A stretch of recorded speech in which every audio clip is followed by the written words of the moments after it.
जल जीवन का आधार है, ये बात हम जानते हैं। खासकर राजस्थान में पानी का क्या महत्व है, ये बात यहाँ के निवासी भी जानते हैं। प्राचीन काल से ही राजस्थान पानी के लिए संघर्ष करता आया है। पुराने समय की बात करें तो उस वक्त आए दिन राजस्थान में अकाल पड़ते रहते थे। लंबे वक्त तक लोग पीने के पानी उन्हें नहीं मिलता था और उसी नहीं मिलने के कारण अपने जान गंवाते रहते थे यहाँ के लोग। अभी हमारे पास उन्नत तकनीक जरूर है, लेकिन बढ़ती जनसंख्या, ग्राउंड वाटर का हद से ज्यादा दोहन, ये ऐसे कारण हैं जिनकी वजह से जल संकट गहराने लगा है। पानी की समस्या से निपटने के लिए सरकार अब बारिश के पानी के संरक्षण पर जोर दे रही है। सदियों से डीडवाना के लोग एक अलग तरीके से जल संरक्षण करते हैं। सदियों से यहाँ के घरों में बरसात के पानी का जो संरक्षण है वो किया जाता है। यहाँ के परकोटे में स्थित लगभग सभी, आपको बता दें, घरों में वर्षा जल संग्रहण के लिए टैंक बने हुए हैं, जिन्हें स्थानीय भाषा में हौद या कुंड कहा जाता है। जल संरक्षण की ये कौन सी प्रणाली है, बारिश के पानी का संग्रहण कैसे होता है, हमारे संवाददाता जाहिर अब्बास उस्मानी इस रिपोर्ट के जरिए आपको बता रहे हैं। डीडवाना में एक तो पानी की कमी थी और दूसरा यहाँ जो भी पानी था वो खारा था। नमक की झील का भी ये प्रभाव था और यहाँ जहाँ भी कहीं कुएं खोदे जाते थे उसमें खारा पानी निकलता था। और कहते हैं कुएं इतने खोदे गए थे, 989 कुएं, कहते थे हमारे पूर्वज कहते थे कि डीडवाना में 989 कुएं हैं, लेकिन उनमें सब में खारा पानी है। कुछ ही कुएं ऐसे थे जैसे मीठा पानी निकलता था। तो इसका हल उन्होंने ये समझा, ये सोचा कि हर घर में अगर अपन उसका स्टोरेज करें तो शायद इससे कुछ सुविधा मिले। तो पुराने घरों में बहुत बड़े बड़े हार्वेस्टिंग सिस्टम थे और बड़े बड़े हौज थे। उन हौजों में वो साल भर का पानी इकट्ठा करते थे, उसी को पीते थे, उसी से खाना बनाते थे और उसी को काम में लेते थे। ये हार्वेस्टिंग सिस्टम बहुत पुराने समय से डीडवाना में चला है। डीडवाना नगर सदियों से जल के प्रति अभावग्रस्त रहा है। डीडवाना नगर में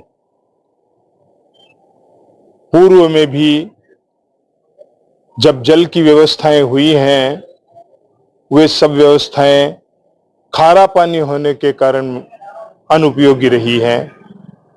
इसलिए यहाँ के लोगों ने सदियों से जल संग्रहण का एक स्वरूप अपनाया और वो स्वरूप हर घर में अपनाया गया।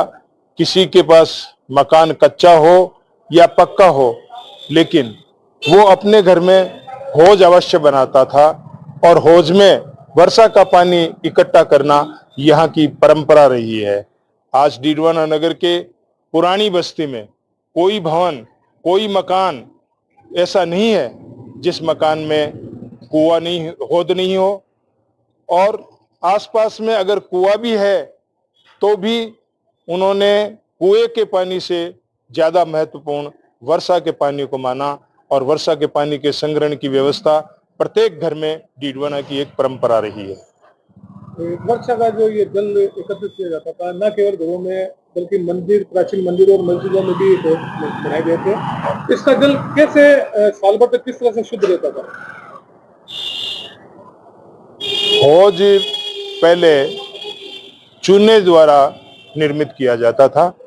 पत्थर और चूने से यहाँ हर घर में, मंदिरों में, मस्जिदों में, यहाँ तक कि धर्मशालाओं में, सार्वजनिक स्थलों में, जहाँ भी पक्का छतदार मकान होता था वहाँ हौद पहले बनाया जाता था और छतों से पानी लेकर के और उस जल का संग्रहण किया जाता था। और क्योंकि हौद चूने के होते थे तो यहाँ के पानी की विशिष्टता और ज्यादा बढ़ जाती थी। कैल्शियम युक्त जो छत का पानी प्राप्त होता था, छतें भी चूने की होती थी, हौद भी चूने के होते हैं, आज भी मौजूद हैं। और इनके पानी को अगर ग्रेड मापा जाए तो आज राष्ट्रीय स्तर, अंतर्राष्ट्रीय स्तर से हमारे हौजों का पानी पीने के लिए उपलब्ध है। पीने का पानी का संग्रहण करना यहाँ की परंपरा रही है। डीडवाना में आज से नहीं बल्कि सदियों से पानी की किल्लत रही है। इसके कारण डीडवाना में पानी बचाने के जो पारंपरिक तरीके हैं वो बहुत पहले ही विकसित कर लिए गए थे। मैं आपको बता दूं कि मैं इस वक्त खड़ा हूं डीडवाना की किला मस्जिद में, जो परकोटे के भीतर मौजूद थी और ये लगभग 950 साल पुरानी है। तो आप समझ सकते हैं 950 साल पहले भी जब पानी की कमी थी, तब उस समय यहाँ पर हौद का निर्माण करवाकर, कुंड का निर्माण करवाकर पानी को सहेजने का काम शुरू कर दिया गया था। आप देख सकते हैं किला मस्जिद में ये एक हौद बना हुआ है जिसमें पानी रहता है, लेकिन इसमें पानी आने का जो जरिया था वो था बरसात का पानी। जो बरसात बरसती थी उसके पानी को छतों के जरिए, ये परनाले होते थे, इन परनालों के जरिए पानी नीचे आता था और नीचे आकर के नालों के जरिए फिर ये पानी इस भूमिगत हौद में इकट्ठा हो जाता था, एकत्रित हो जाता था। आप देख सकते हैं ये हौद कितनी पुरानी है, लगभग 950 साल पुरानी ये हौद है। जब से इस मस्जिद का निर्माण हुआ है तब से ये हौद यहाँ कायम है और आज भी ये पानी से भरी हुई है। यानी आप समझ सकते हैं कि 950 साल पहले भी जब यहाँ पानी का भयंकर संकट था, तब लोगों ने किस तरह से पानी की अहमियत समझ करके इसका संरक्षण शुरू कर दिया था। और ये दौर आज भी लगातार जारी है और आज भी जब नए घरों का निर्माण होता है तो यहाँ हौद अवश्य बनाया जाता है ताकि बरसात के पानी का संरक्षण किया जा सके। किला मस्जिद की इस हौद के मुहाने पर हम बैठे हैं। ये उस हौद का गेट है जहां से नीचे उतरा जा सकता है। यहाँ आप देख सकते हैं बाकायदा सीढ़ियां बनी हुई है जो हौद के बिल्कुल तल तक जाती है ताकि कोई आवश्यकता पड़ने पर या जरूरत पड़ने पर हौद की सफाई की जा सके और जरूरत पड़ने पर पानी निकाला भी जा सके।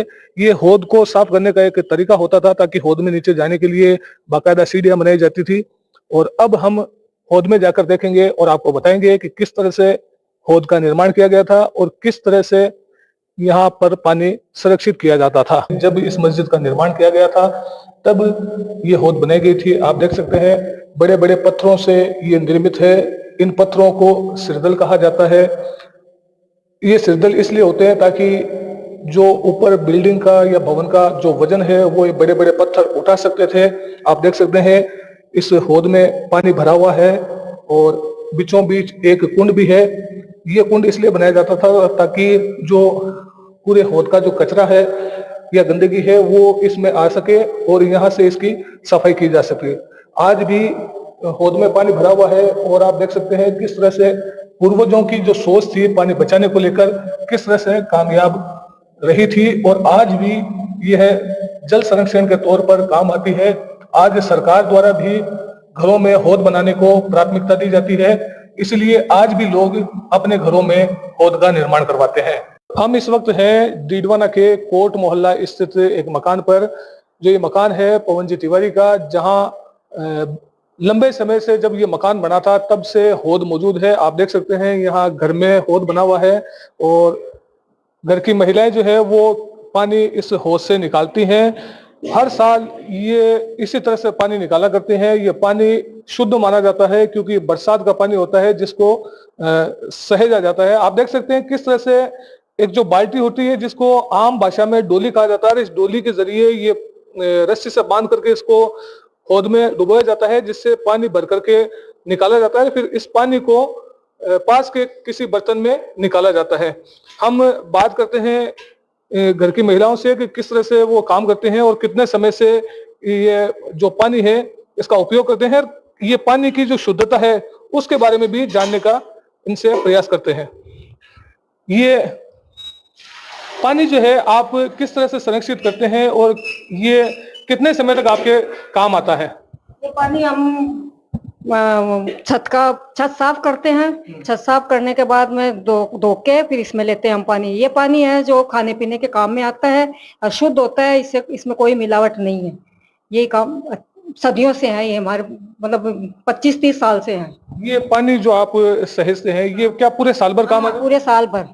पूरा साल भर काम आ जाता है। साल भर से ज्यादा भी आ जाता है और साल भर तो चलता ही चलता है। हमारे साथ पवन जी तिवारी भी हैं, जो उनसे हम बात कर लेते हैं कि वो इसके बारे में बताएंगे कि किस तरह से इसका जो पूरा वाटर हार्वेस्टिंग का सिस्टम है वो किस तरह से काम करता है। पवन जी बताइए, वाटर हार्वेस्टिंग का सिस्टम कैसे काम करता है पूरा? ये हमारे परिवार में आज से नहीं 80 साल पहले ये पानी का हौज बनाया गया था और इसमें ऊपर में जो छतें हैं वो चूने की होती है, जिनको बरसात आने पे साफ कर दिया जाता है, जिससे धूल मिट्टी कण वगैरह वो सब बाहर निकल जाते हैं। उसके बाद में ऊपर का जो पाइप है उसके ऊपर जाली लगा दी जाती है, जिससे कि कोई भी कचरा वगैरह भी उसके अंदर न जाए। और धीरे धीरे 2-3 बारिश में ये हौज जो है पूरा भर जाता है। मेरे हौज की गहराई 20 फुट डीप है, 8 बाई 8 की चौड़ाई है। एक दफा ये हौज बनने के बाद में कम से कम हम लोगों को खाने पीने और के यूज में 2 से 2.5 साल तक इजीली यूज में होता है। और वर्षों से हमारे यहाँ पे पानी की कमी थी, इसलिए हमारे पूर्वजों ने पानी का सोर्स बनाने के लिए ये वाटर हार्वेस्टिंग सिस्टम को अपनाया। और आज इसका सबसे बड़ा कारण है कि इनसे न तो घुटनों का दर्द होता है, पाचन शक्ति मजबूत रहती है, जबकि कि यहाँ के अगल बगल के जो पानी की सप्लाई और आती है उसमें फ्लोराइड की मात्रा ज़्यादा होने से लोगों के घुटनों में प्रॉब्लम होती है। मैं ये एडवाइस करूँगा उन लोगों को कि जिनके भी घुटनों में यदि दर्द है तो वो वाटर हार्वेस्टिंग किए हुए पानी को यूज करे। एटलीस्ट कम से कम साल भर में वो अपने घुटनों के दर्द को निजात पा सकते हैं। लेकिन ये जो हौद में आपका पानी आप संरक्षित करते हैं, उसकी सुरक्षा कैसे होती है? क्योंकि पानी में जीवाणु या कीटाणु पनप सकते हैं।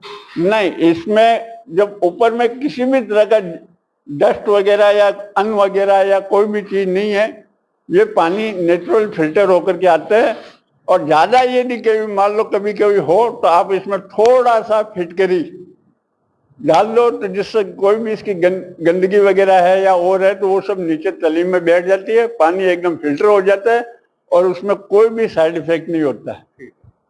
तो जैसा कि पवन जी ने बताया कि किस तरह से वाटर हार्वेस्टिंग सिस्टम काम करता है और जो बरसात का पानी है वो छतों के जरिए पाइपों से होता हुआ हौद में पहुंचता है और साल भर तक ये पानी सुरक्षित रहता है। और इसी पानी को जो लोग हैं डीडवाना के, वो खाने और पीने के काम में लेते हैं, क्योंकि ये पानी 100% शुद्ध होता है और इसकी सुरक्षा का भी और गंदा होने से बचाने का भी पूरा ख्याल रखा जाता है। डीडवाना शहर ने जिस प्रणाली को सदियों पहले अपना लिया था, वही प्रणाली वाटर हार्वेस्टिंग के रूप में आज की महती आवश्यकता बन गई है।